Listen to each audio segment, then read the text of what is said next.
là-dedans, c'est que ce sont les entreprises qui, à l'heure actuelle, sont le plus avancées dans le domaine, qui se disent réguler, parce qu'ils espèrent qu'on va couper la course à ceux qui sont derrière le peloton. Bonjour, bienvenue à l'écoute de Monde Numérique, l'émission 100% Tech, chaque samedi sur toutes les plateformes de podcast.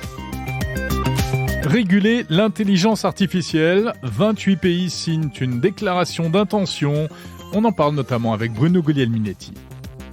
L'actu cette semaine, c'est aussi l'IA qui arrive dans la suite Office de Microsoft, Facebook, Instagram et X qui dévoilent leur nouvelle version payante, et puis Apple qui lance ses nouveaux ordinateurs ultra puissants. L'innovation de la semaine, je vous ferai écouter mon double virtuel et ce sera l'occasion de s'interroger cette semaine encore sur les possibilités vertigineuses du clonage vocal. Dans la partie invitée de Monde Numérique, on va parler de création de vidéos entièrement par intelligence artificielle avec l'un des premiers studios français spécialisés dans ce domaine. Et on s'intéressera aussi à la recréation de monuments historiques grâce à la réalité virtuelle, aux jumeaux numériques et au crowdfunding. Enfin, les innovations technologiques au service de l'eau. C'est à écouter dans Objectif 2050, épisode spécial à découvrir par ailleurs. Bienvenue dans Monde Numérique, l'hebdo du 4 novembre 2023. Monde Numérique, Jérôme Colombin. Ravi de vous retrouver comme chaque semaine pour Monde Numérique, le meilleur de la tech. Monde Numérique, c'est chaque samedi l'hebdo 50 minutes de news et d'invités. Et puis, du lundi au mercredi, les interviews en version intégrale. Le jeudi, l'édito de la semaine. Vendredi, le débrief transatlantique avec Bruno Guglielminetti. Voilà, ça fait plein de bonnes raisons pour vous abonner et pour écouter Monde Numérique sur toutes les plateformes de podcast, sur YouTube et même sur vos assistants vocaux si ça vous chante. Retrouvez aussi tous les articles et abonnez-vous à la newsletter sur le site mondenumérique.info.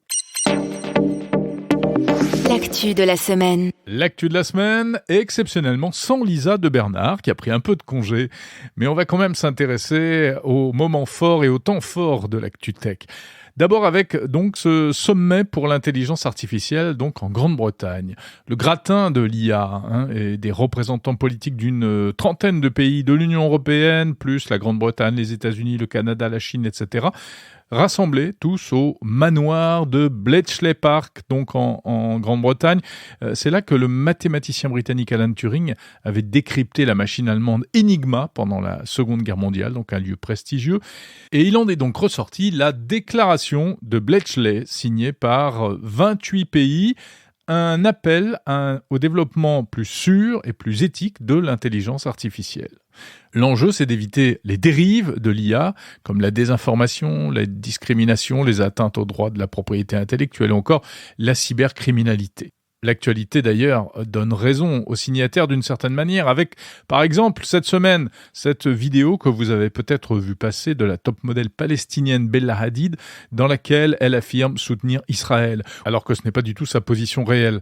Ou encore une autre vidéo de Greta Thunberg invitant, sans sourciller, à utiliser, je cite, des chars biodégradables et des grenades véganes dans la guerre au Proche-Orient. Deux vidéos totalement fake, évidemment, fabriquées, non pas de toutes pièces, puisque les images étaient bien réelles, mais les pistes son, en revanche, étaient recréées par intelligence artificielle. Bref, aujourd'hui, tout est possible. Il va être de plus en plus difficile de ne pas se faire abuser sur les réseaux sociaux. Il est donc urgent d'essayer de faire quelque chose et de tirer la sonnette d'alarme. C'est un peu la raison de cet appel signé par donc une trentaine de pays.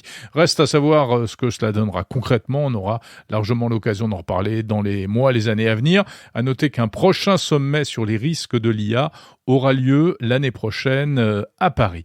Pour en savoir plus sur ces questions, je vous renvoie à l'édito que je vous propose en épisode séparé sur Monde Numérique. Et puis, on en reparle aussi tout à l'heure, donc dans le débrief transatlantique avec mon camarade Bruno Guglielminetti.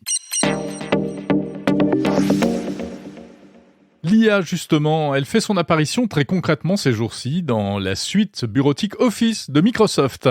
Word, Excel, Teams, PowerPoint, etc., qui désormais vont, comme l'avait déjà annoncé Microsoft, intégrer l'assistant Copilot. Alors qu'est-ce que c'est ? Eh bien, c'est un outil qui permet de vous aider à rédiger automatiquement des emails, à résumer des visios sur Teams, une réunion de travail. Vous avez à la fin une synthèse écrite de ce qui s'est dit. Et puis encore des outils, des possibilités d'analyse de tableaux, la possibilité de rédiger des synthèses de manière automatique, etc., etc. En fait, toutes les grandes plateformes bureautiques aujourd'hui se mettent à intégrer ce type d'outils à base d'intelligence artificielle. Google, Slack également, donc ça va se généraliser. La nouveauté, c'est que cet outil intégré dans Office sera capable d'aller chercher des documents directement dans l'ordinateur de l'utilisateur. C'est donc disponible en France depuis cette semaine, mais uniquement pour les grandes entreprises qui ont souscrit aux licences professionnelles les plus complètes, et c'est très cher, $30 par mois et par utilisateur, en plus de l'abonnement de la suite elle-même. Autre info concernant la bataille commerciale autour des solutions d'intelligence artificielle, c'est la start-up américaine Anthropic qui vient de lever $2 milliards supplémentaires auprès de Google. Anthropic, c'est cette société qui développe un outil concurrent de ChatGPT baptisé Claude. Et Anthropic intéresse beaucoup l'écosystème et tous les géants du numérique, visiblement, puisqu'Amazon a déjà investi. Google vient donc de s'y mettre. Google, qui par ailleurs est pourtant actionnaire également de ChatGPT et qui développe ses propres outils d'IA, mais ça montre bien que la firme de Sundar Pichai, visiblement, veut ne pas mettre tous ses œufs dans le même panier et être extrêmement présente sur ce marché de l'IA. On voit bien la bataille de titans qui est en train de se jouer. C'est une vraie nouveauté dans l'univers des réseaux sociaux. Facebook et Instagram deviennent payants. En tout cas, une version payante sans publicité sera bientôt proposée aux utilisateurs.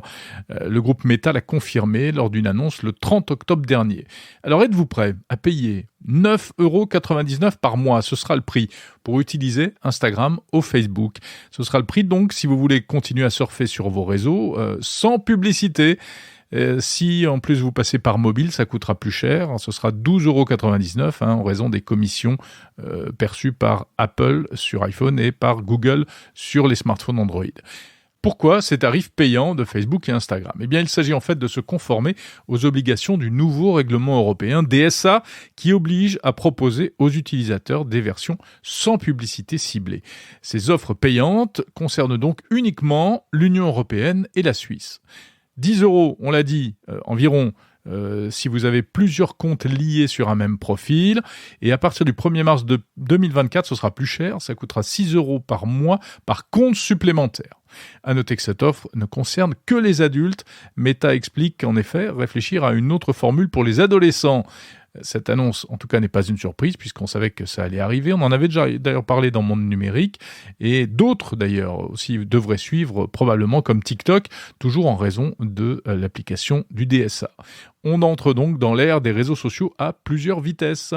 Est-ce que les utilisateurs seront prêts à payer ce tarif assez élevé ?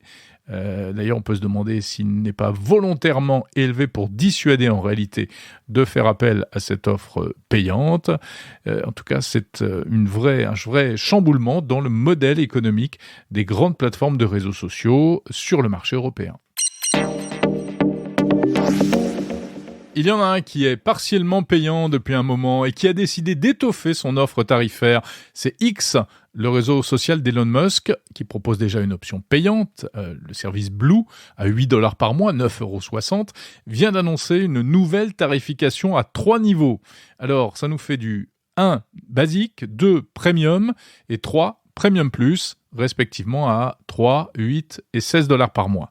L'option la moins chère, basique, permettra de corriger un message après l'avoir envoyé ou de publier des vidéos plus longues, mais pas de monétiser ses tweets. Ça, c'est réservé à partir de la version intermédiaire, donc la version premium, qui est l'équivalent de l'actuel Blue et qui offre aussi la fameuse petite coche bleue. Enfin, les abonnés qui paieront le plus cher, Premium Plus, auront droit en plus, eux, à une bien meilleure exposition pour leurs messages et ils n'auront plus du tout de publicité, qui est déjà un peu réduite normalement avec Blue. Par ailleurs, sur X, où il se passe décidément toujours quelque chose, c'est un peu comme la Samaritaine, Musk a pris la décision de ne plus monétiser les posts qui font l'objet d'une note de la communauté. Alors, les notes de la communauté, si vous êtes utilisateur de X, vous l'avez constaté, c'est un système qui est mis en place pour lutter contre les fake news, qui permet en fait d'apporter un complément d'information, souvent du contexte, sur un message, et ensuite les autres utilisateurs votent, le commentaire étant ensuite attaché en permanence au post d'origine. Donc ce qui a tendance un peu à le discréditer s'il s'agit d'une fake news. Et bien en plus, désormais, X ne veut plus que ces supposées fake news rapportent de l'argent à leurs diffuseurs. Alors ça semble être un peu une mesure de bonne volonté de la part de X, qui a surtout été accusé depuis ces derniers mois de tout faire au contraire pour favoriser la propagation des fake news. 3 ans de prison pour sextorsion. On parlait récemment dans Monde Numérique de cette forme nouvelle, particulière de cybercriminalité, baptisée sextorsion, qui consiste à exploiter des images intimes ou à faire croire à une exploitation. Eh bien, 2 jeunes Français de 25 ans viennent d'en faire les frais. Augustin I et Jordan R ont été condamnés par la 13e chambre du tribunal correctionnel de Paris à 3 ans de prison, dont 2 ans avec sursis et 1 sous surveillance électronique, pour sextorsion, chantage et blanchiment. Ils avaient envoyé des emails menaçant des internautes de dévoiler des vidéos intimes de ces personnes en train, soi-disant, de consulter des sites pour adultes. Beaucoup de ces victimes ont payé et ça aurait rapporté aux 2 garçons plus d'1 million d'euros en bitcoin, selon l'accusation, mais seulement 150 000 euros selon les intéressés.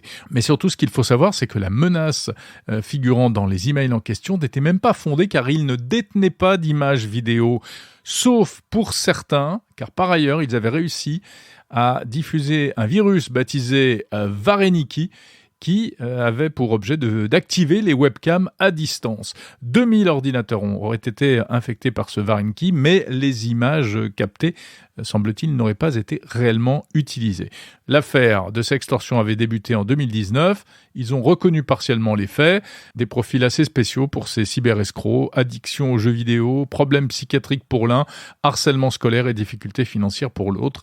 Devant le tribunal, ils ont expliqué qu'ils ne s'étaient pas rendus compte de ce qu'ils faisaient et de l'effet que cela avait pu produire sur leurs victimes.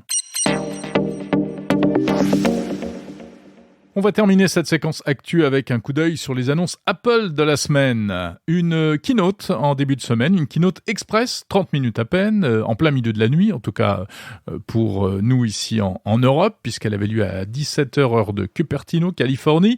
Tout ça pour dévoiler, en fait, à la fois pas grand-chose et quand même des choses pas mal.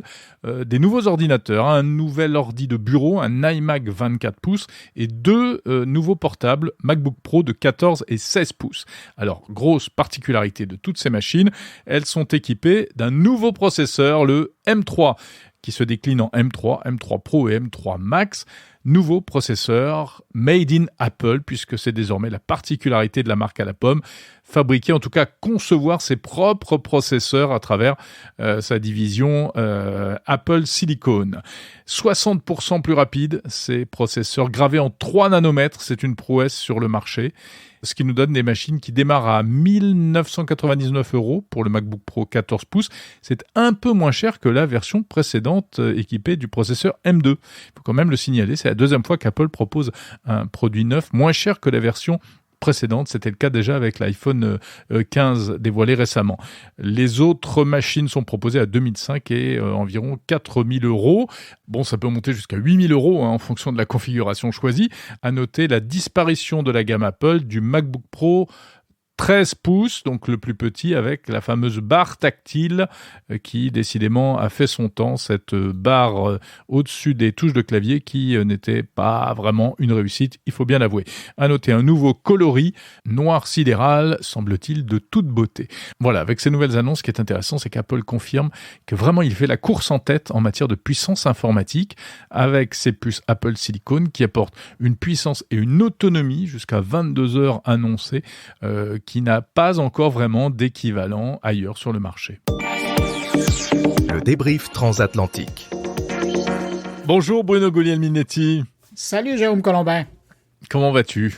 Ah ben ça va bien. Une grosse semaine dans l'IA à travers la planète. Oui, grosse semaine dans l'IA, absolument. Et c'est de ça dont on parle aujourd'hui, parce que, en effet, il se passe des choses chez nous, mais que vous devez suivre de près également. Chez vous. Enfin, chez nous. Pas vraiment chez vous, c'est même pas l'Europe. Non, c'est vrai, tu as raison. C'est Ben même pas oui, l'Europe. bon, c'est en Grande-Bretagne que ça se passe. Voilà. Mais c'est vrai que c'est un petit peu le continent européen quand même, hein.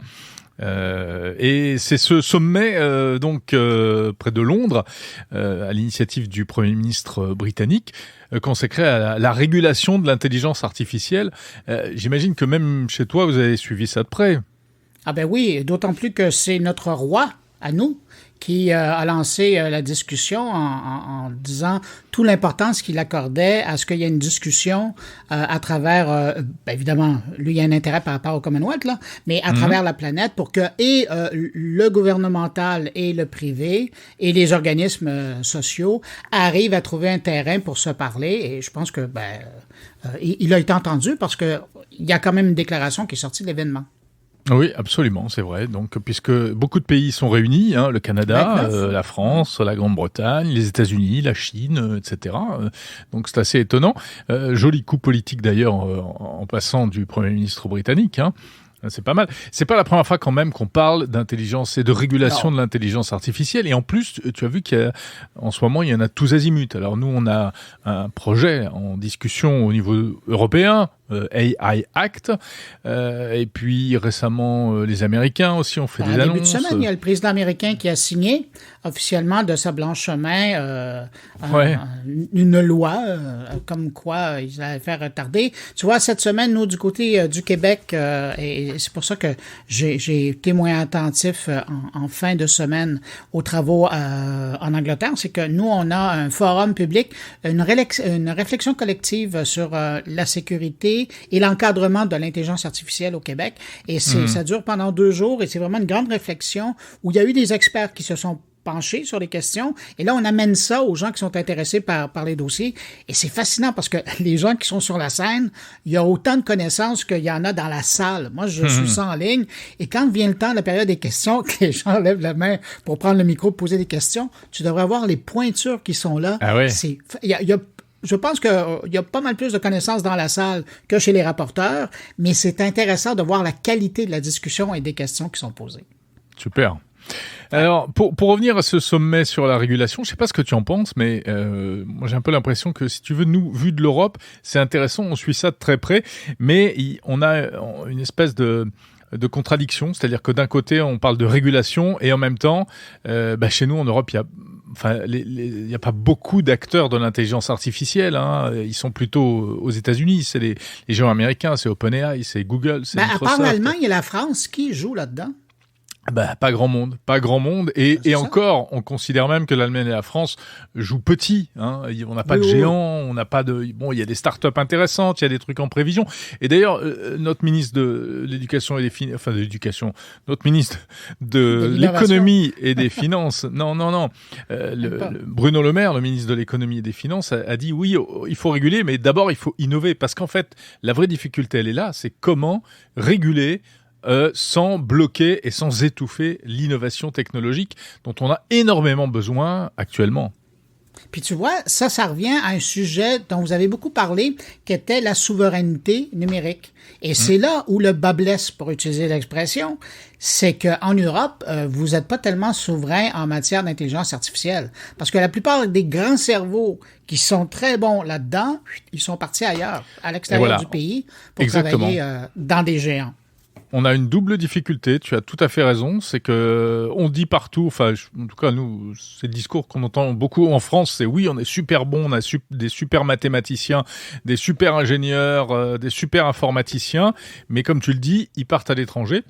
Et nous, on se retrouve à devoir utiliser des solutions qui sont en partie faite par ces Français, mais sous casquette américaine en réalité. Hein. Donc ça, c'est le gros problème qu'on a. C'est un problème qu'on a dans plein de secteurs, technologiques, et notamment en matière d'intelligence artificielle. Donc la vraie difficulté, elle est là. Et puis il y en a une autre aussi, c'est que quand on parle de régulation de l'intelligence artificielle, en fait, on parle de quoi ? Est-ce qu'on parle de parce que qui dit régulation dit un peu limitation, hein, c'est-à-dire ou encadrement. Encadrement, voilà, ne pas faire n'importe quoi.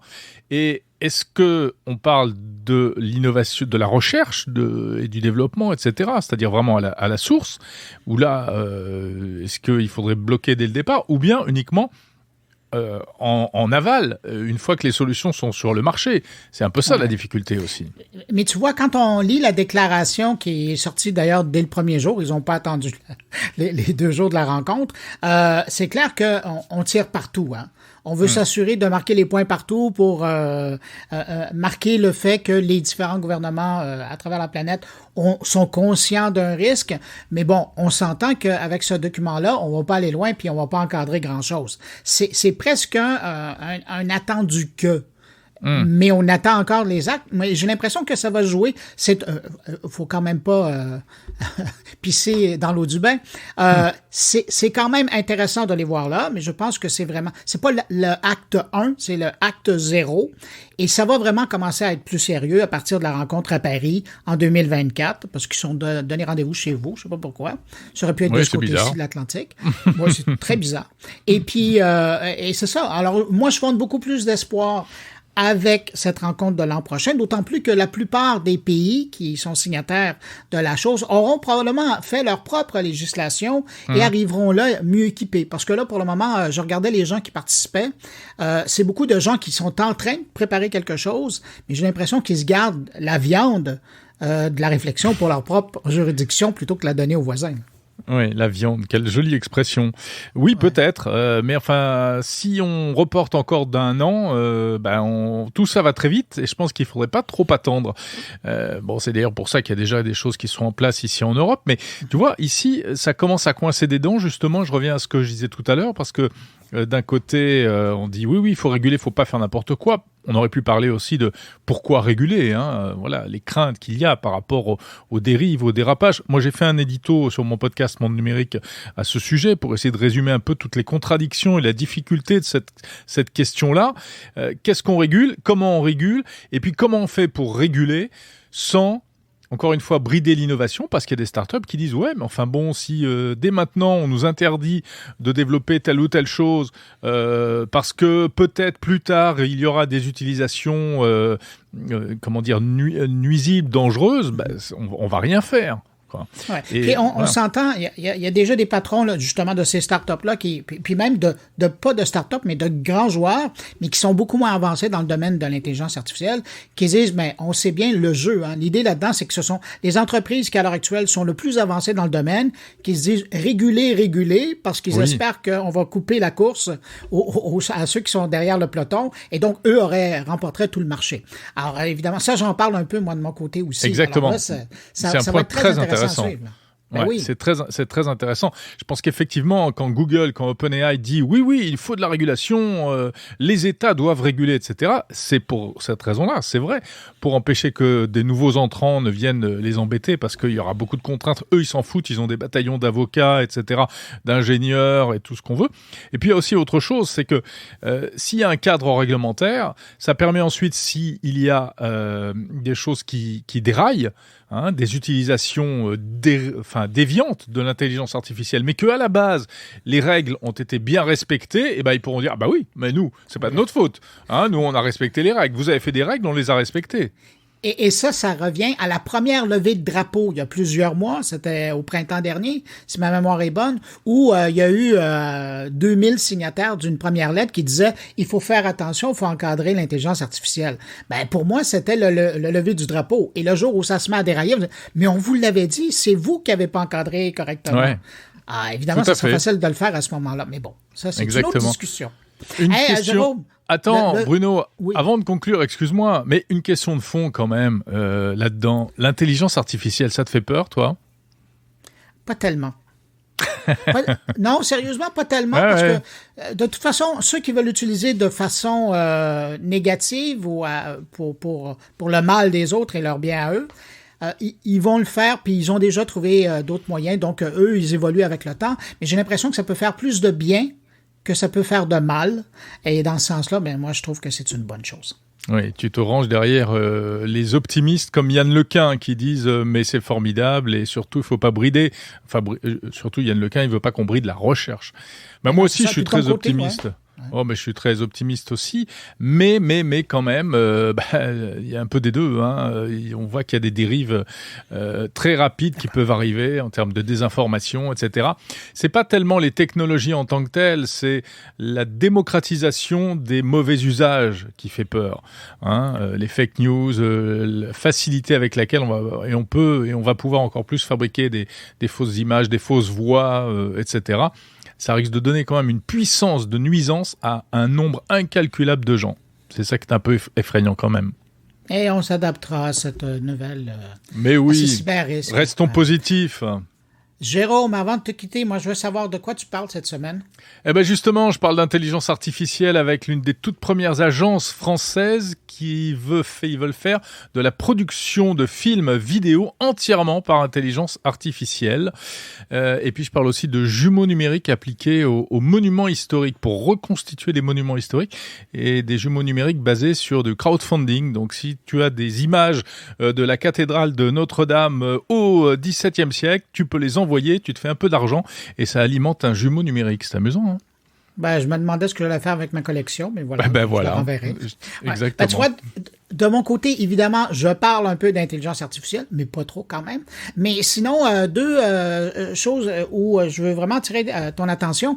Écoute, c'est rare hein, quand même des profs qui, après 33 ans à parler des médias, à regarder l'évolution des médias, décident de prendre, de mettre leur patin d'accrocher leur patin.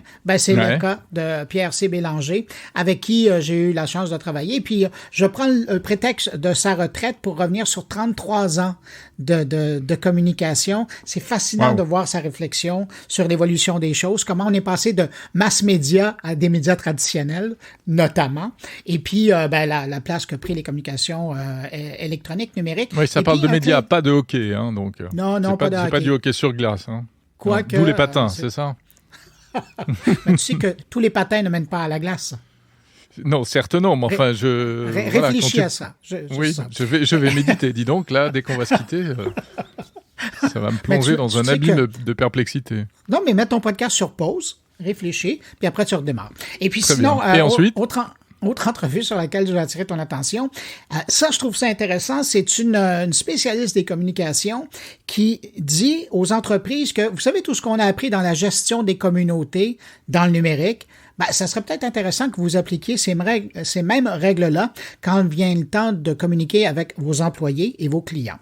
Alors, j'ai une discussion avec l'auteur d'un livre qui s'appelle « Sociable » et c'est justement cette approche-là qu'elle incite les entreprises à prendre. Super, à écouter donc dans mon carnet et puis en ce qui me concerne dans Monde Numérique. Les 2 podcasts tech à écouter chaque semaine. On se retrouve la semaine prochaine? La semaine prochaine, salut. Salut.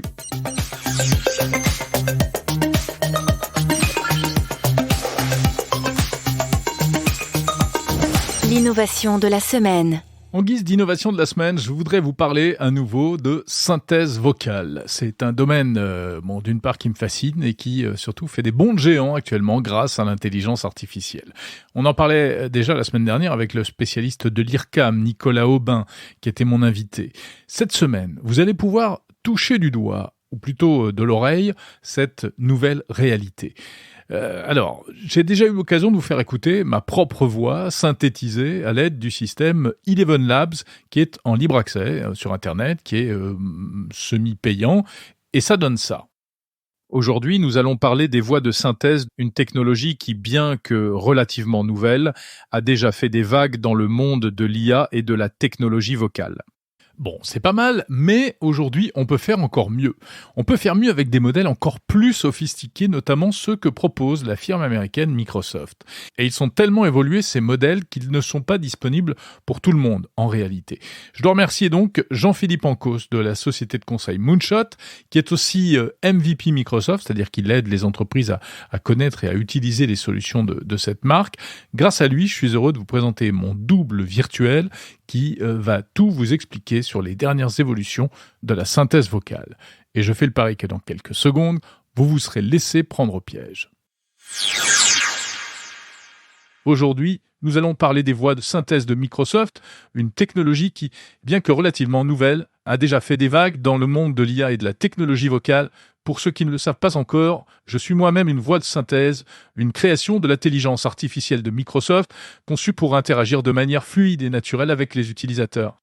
L'une des principales différences réside dans le fait que l'entraînement des voix de synthèse de Microsoft est vraiment spécifique à chaque personne. Par exemple, dans mon cas, j'ai tendance à faire de longues phrases où il peut être difficile de déterminer le point. Cela peut sembler un détail mineur, mais c'est en fait un élément crucial qui contribue à rendre l'expérience utilisateur plus naturelle et agréable. Malgré les avancées impressionnantes réalisées dans le domaine de la synthèse vocale, il reste encore beaucoup à faire. L'un des plus grands défis à relever, et probablement l'un des plus passionnants, est la capacité à véhiculer des sentiments dans la voix. Imaginez une voix de synthèse capable d'exprimer de la joie, de la tristesse, de l'excitation ou de la frustration de manière aussi naturelle que le ferait un être humain. Cela ouvrirait un tout nouveau monde de possibilités pour l'interaction homme-machine. Cela pourrait, par exemple, rendre les podcasts et les livres audio beaucoup plus engageants et immersifs.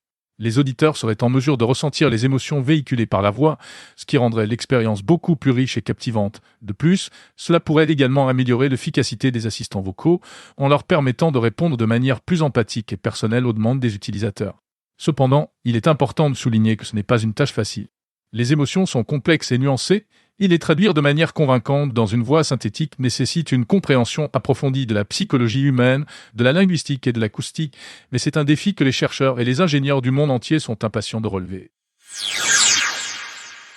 Et voilà. Alors là, c'est le vrai moi qui reprend la parole.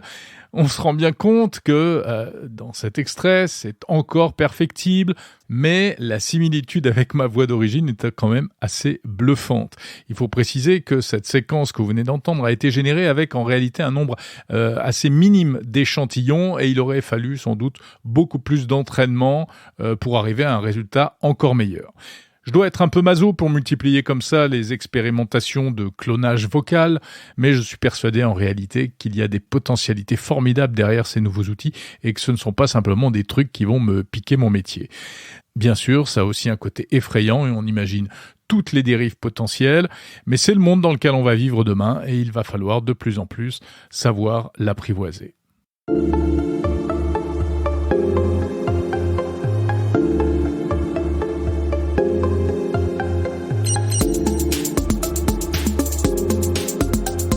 On va passer du son à l'image avec les interviews de Monde Numérique à présent.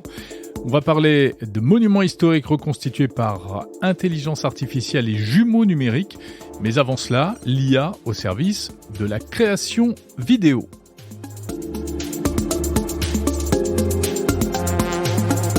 Les interviews qui vont suivre sont proposées en version longue si vous écoutez Monde Numérique Premium sur Apple Podcast. Sinon, version intégrale à retrouver la semaine prochaine en épisodes séparés.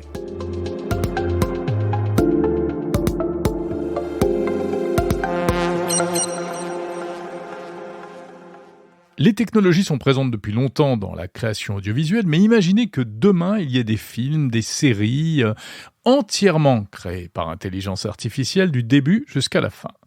On n'en est peut-être pas très loin. Si vous vous intéressez à la création par IA, à la technique elle-même, écoutez ce qui va suivre. Bonjour Thibaut Zamora. Bonjour Jérôme. Alors vous êtes cofondateur de Fiction.ai, qui est le premier studio français spécialisé dans la création de vidéos générées par intelligence artificielle. Vous pouvez nous expliquer un petit peu votre activité, qu'est-ce que vous faites ? Alors nous, on essaye de créer des courts-métrages avec l'intelligence artificielle en poussant les limites que ces outils peuvent avoir actuellement et en allant chercher des solutions le plus intelligemment possible en essayant de repousser à chaque fois les limites pour aller de plus en plus loin. Alors vous avez réalisé un petit film notamment qui est disponible sur YouTube. On va écouter un petit extrait. My name is Sam. Tonight, I'm tracking a new insect. There it is, my prey for the evening. Once caught in my web, it will have no chance. I love you. Let the game begin. Alors déjà, ce qu'il faut savoir, c'est avant de fonder Fiction.ai, on a fait du jeu vidéo pendant 17 ans. Et notre dernier studio de jeux vidéo est un studio basé sur des histoires d'amour, donc des histoires de romance. C'est un sujet qu'on connaît très bien. On a touché 65 millions de joueuses à travers le monde. On était leader européen, numéro 3 aux États-Unis. On a cédé la société à Ubisoft en 2018, qu'on a accompagné pendant une paire d'années. Donc le sujet de la romance, c'est quelque chose qu'on maîtrise fortement. Ma femme écrit des livres de romance aussi. Donc quand on s'est dit qu'on allait faire Fiction.ai, on s'est dit le premier court-métrage qu'on va faire, c'est sur un domaine qu'on maîtrise à 200%, donc la romance. Donc Venus Veil, c'est une agence de tentatrices virtuelle. Donc c'est-à-dire, on peut engager des tentateurs ou des tentatrices pour tester la fidélité de son couple. Et en fait, on est tombé sur un article sur une véritable agence de tentatrices, et on a trouvé ce concept délirant, et on a voulu le pousser en termes de fiction. Alors donc cette petite fiction qui dure 7 minutes, elle a été créée entièrement avec des outils à base d'intelligence artificielle. C'est ça. Alors l'histoire est écrite par ma femme. On a utilisé ChatGPT pour avoir des retours, un peu un travail d'édito sur l'histoire, mais l'histoire est écrite de manière humaine, on va dire, entièrement. Et ensuite, on a utilisé le maximum d'outils d'intelligence artificielle, c'est-à-dire que les images, en fait, on a un process où on part d'images qu'on génère avec Stable Diffusion principalement. Ensuite, on les anime avec différents outils, que ce soit ceux de Runway ou ceux de Picalabs, pour leur donner de la vie. Ensuite, on génère les voix avec Eleven Labs ou Koki, ça dépend les voix. Et ensuite, on essaye d'appliquer ce qu'on appelle de la synchronisation labiale, donc du lip sync, pour coordonner le tout. Et ensuite, on monte tous les plans sur CapCut ou sur Premiere pour arriver à un premier court-métrage. Alors, votre ambition, c'est vraiment de faire de la production à grande échelle, entièrement par intelligence artificielle. Vous pensez qu'aujourd'hui, c'est possible ? Je pense réellement qu'aujourd'hui, on est encore à à la préhistoire de ce qu'on peut faire en termes de films, et avec des outils d'intelligence artificielle. Mais demain, très rapidement, on pourra arriver à des produits beaucoup plus qualitatifs, et on pourra aller beaucoup plus loin, en fait, dans la chaîne de production. Parce que si on regarde la chaîne de production de séries ou de films, on écrit des concepts, on fait du storyboard, on fait des premières maquettes, jusqu'à arriver au produit final. Je pense qu'on est au niveau de la maquette ou du storyboard animé de la maquette, ou vraiment du premier jet. Mais on va arriver de plus en plus loin dans la chaîne. Est-ce qu'un jour on pourra faire un film publicitaire entièrement avec de l'intelligence artificielle, ou une série Netflix entièrement avec de l'intelligence artificielle ? Oui, et beaucoup plus vite que ce qu'on peut l'imaginer. Actuellement, l'intelligence artificielle donc permet de créer des courts-métrages, créer des proof of concept, mais on ne peut pas faire du produit parfait pour l'utilisateur. Parce que les utilisateurs qui ne sont pas conscients de la technicité qui est derrière, eux, ce qu'ils voient, c'est qu'ils voient un court-métrage, ils voient quelque chose, et ils comparent ça à un film sans intelligence artificielle, traditionnel, etc. Et on se rend compte au fur et à mesure des étapes des différentes limites qu'on peut avoir. Qu'est-ce qui bloque encore aujourd'hui ? Alors, ce qui bloque actuellement, c'est déjà d'une part la constance dans la génération, que ce soit d'images ou de vidéos. C'est-à-dire ce que je disais tout à l'heure, c'est-à-dire avoir un personnage, pouvoir vraiment avoir son AI actor qui est soit vraiment fixe, que ce soit point de vue physique, coiffure, tenue. Voilà, ça c'est une des premières limitations. Mais parce qu'actuellement, les outils de génération sont très orientés 2D, mais on arrive sur la génération 3D. 2024, ça va être un gros tournant sur la génération 3D. Ensuite, l'autre sujet, c'est la voix. Actuellement, la voix par intelligence artificielle est très bien pour les podcasts, pour de la narration. Par contre, elle manque d'émotion. Donc, quand on fait de la romance, ou quand on fait du dessin animé, ou quand on fait de la fiction de manière globale, on a besoin d'émotion. Quelqu'un qui parle et qui parlerait comme ça, « Oh, je t'aime, ma chérie », ça manque un peu d'emphase, on va dire. Ça manque c'est pas très romantique. D'émotion. Voilà. Ça, c'est une des limitations. Mmh. L'autre limitation, c'est le lip sync. Actuellement, le lip sync, donc la synchronisation labiale entre donc l'image et ce qui est dit, Donc le mouvement des lèvres. Ouais, le mouvement des lèvres pour avoir une synchro fonctionne à peu près bien sur si on est un peu loin de la caméra et sur un style réaliste ou cartoon 3D. Mais si on s'écarte de ça, c'est de moins en moins bon. Mais il y a de nombreux articles de recherche qui ont été faits, des produits qui sont en cours qui devraient sortir normalement prochainement, qui améliorent fortement le sujet. Et il y a une boîte de mémoire à Londres qui a un produit très avancé sur le sujet, mais qui est disponible qu'aux grands studios de Hollywood actuellement. Donc, on sait que la technologie peut exister, mais elle n'est pas encore accessible à tout le monde. Quand on voit par exemple à Hollywood les scénaristes, les professionnels des séries, etc., qui se mettent en grève, notamment par crainte de la concurrence de l'intelligence artificielle, et du coup la réaction de certains studios ou autres ou entreprises en tout cas qui produisent des contenus qui disent non mais nous on va faire une charte, on va pas l'utiliser, etc. Pour vous c'est quoi, c'est un combat d'arrière-garde qui est déjà perdu? Je pense qu'on ne peut pas arrêter la technologie. On ne peut pas arrêter un train en marche, et l'intelligence artificielle, c'est même plus un train, c'est une fusée. On ne peut pas l'arrêter. Donc, il faut par contre apprendre à vivre avec, parce qu'on ne peut pas laisser les gens sur le carreau. On ne peut pas les laisser leur dire demain tu prends ton carton, tu rentres chez toi et je te remplace. Alors qu'on a besoin de créateurs humains. L'intelligence artificielle ne fait rien toute seule. Donc, peut-être qu'il va y avoir au lieu d'avoir une équipe de 30 scénaristes, peut-être qu'il va y avoir peut-être une équipe plus réduite, mais il y aura toujours besoin de scénaristes. Mais l'avantage qu'il y a aussi, c'est qu'un scénariste actuellement ne peut rien faire tout seul, peut pas faire son court-métrage tout seul. Avec les outils d'intelligence artificielle, il arrivera à pousser son idée plus loin. Après, il y a une révolution de manière globale, et je pense que tout le tertiaire, tout le travail qui est fait derrière un ordinateur peut et va être remplacé en grande partie par l'intelligence artificielle. Je pense que c'est un phénomène de société qui dépasse mes compétences de savoir comment la société doit accueillir ça. Mais il va y avoir une révolution culturelle, même de civilisation. L'arrivée de l'intelligence artificielle, avec la vitesse à laquelle ça va, je pense que ça a plus d'impact que Internet, que la télévision, que la radio. Je pense que c'est du niveau de l'électricité. Et encore, l'électricité a mis des dizaines d'années pour être accessible à tout le monde. Maintenant, l'intelligence artificielle, c'est là, en 6 mois, tout le monde a de l'intelligence artificielle dans son smartphone, partout.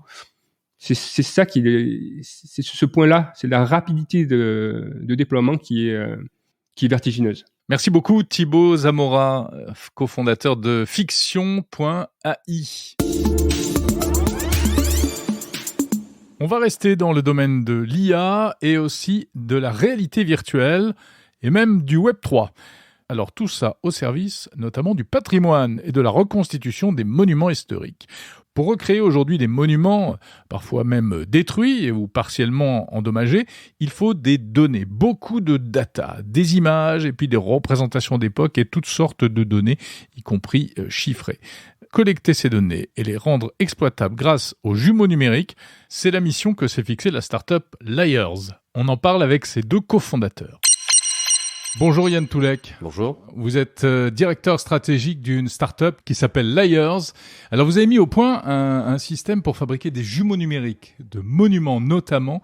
Ce qui est innovant chez vous, c'est comment vous fabriquez votre jumeau numérique et à partir de quelles données surtout. Tout à fait. Alors le but pour nous, c'était de rassembler donc l'utilité de l'IA et l'utilité du Web3 et de la décentralisation. Donc le but pour nous, c'est rassembler via une méthode de crowdfunding l'ensemble des datas liées à un jumeau, donc faire financer l'achat de cette data auprès du plus grand nombre. C'est-à-dire on réunit une somme avec des contributeurs comme au crowdfunding et grâce à cette somme, on va aller acheter toutes les datas qui sont liées à un jumeau. Donc votre grand-mère qui a en 1920 pris une photo de Notre-Dame de Paris, c'est totalement intéressant pour nous.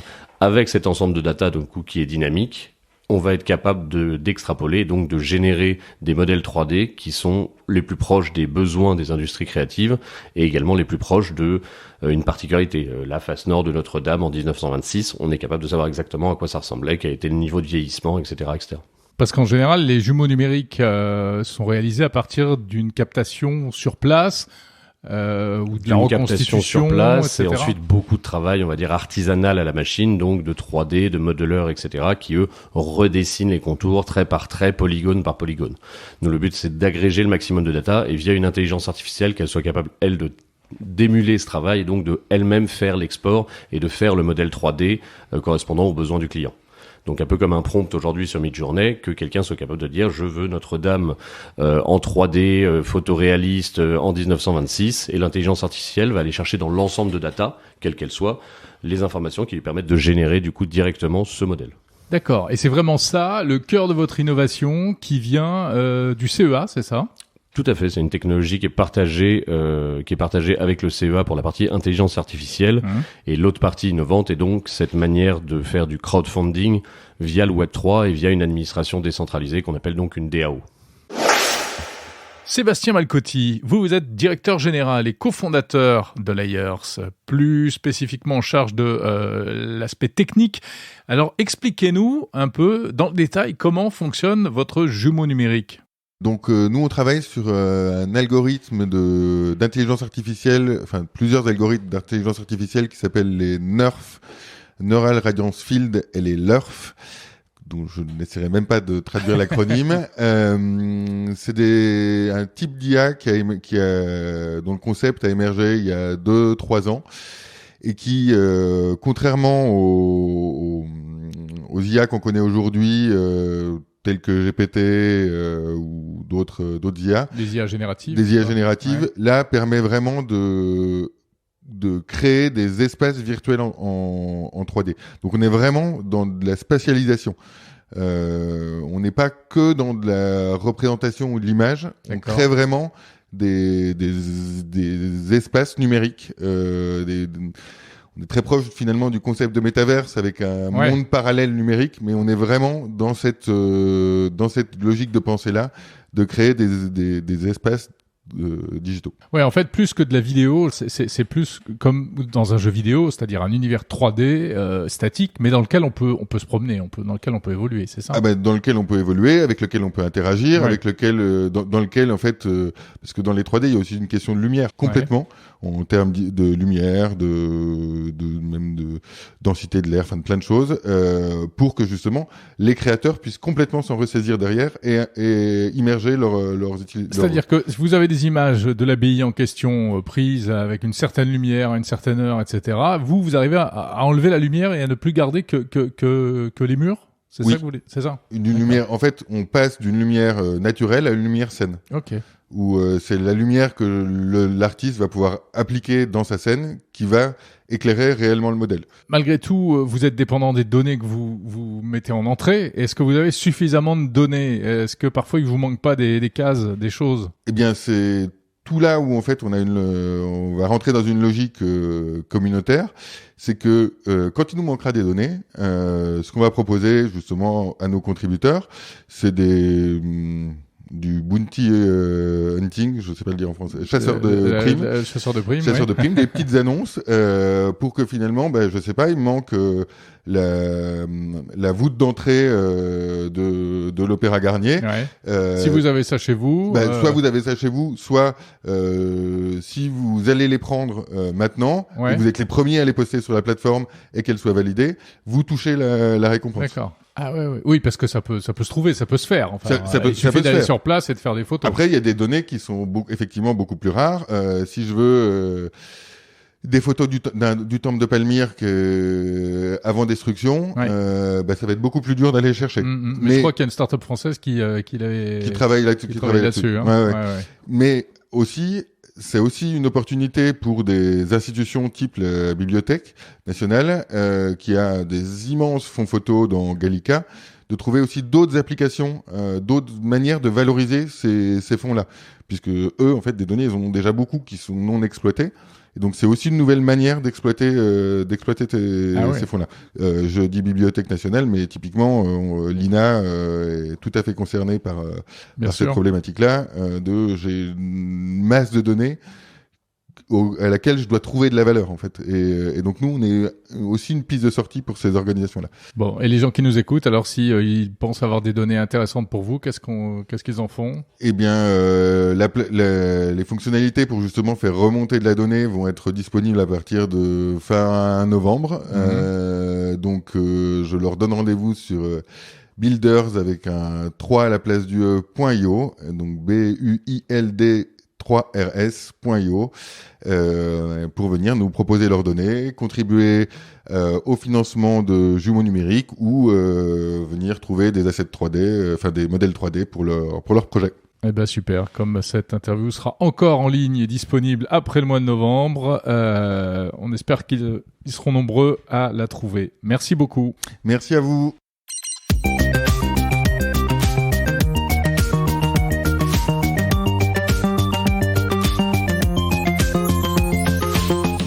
C'est la fin de cet épisode de Monde Numérique, l'hebdo concocté pour vous avec amour. J'étais ravi de passer ce moment avec vous. Merci de l'avoir écouté jusqu'au bout. Je vous donne rendez-vous samedi prochain pour l'hebdo. D'ici là, ne ratez pas les interviews en version longue la semaine prochaine. Jeudi, l'édito. Vendredi, le débrief transatlantique. Et dès à présent, objectif 2050 sur les technologies au service de l'eau. Tais-toi l'avatar. N'hésitez pas à commenter Monde Numérique sur les plateformes de podcast. Vous pouvez envoyer un message via les réseaux sociaux ou par mail en allant sur le site mondenumérique.info où vous trouverez la transcription des interviews. D'ailleurs, profitez-en aussi pour vous abonner à la newsletter. Parlez de Monde Numérique à vos amis, invitez-les à s'abonner. Je vous souhaite une très bonne semaine pleine de tech. Salut.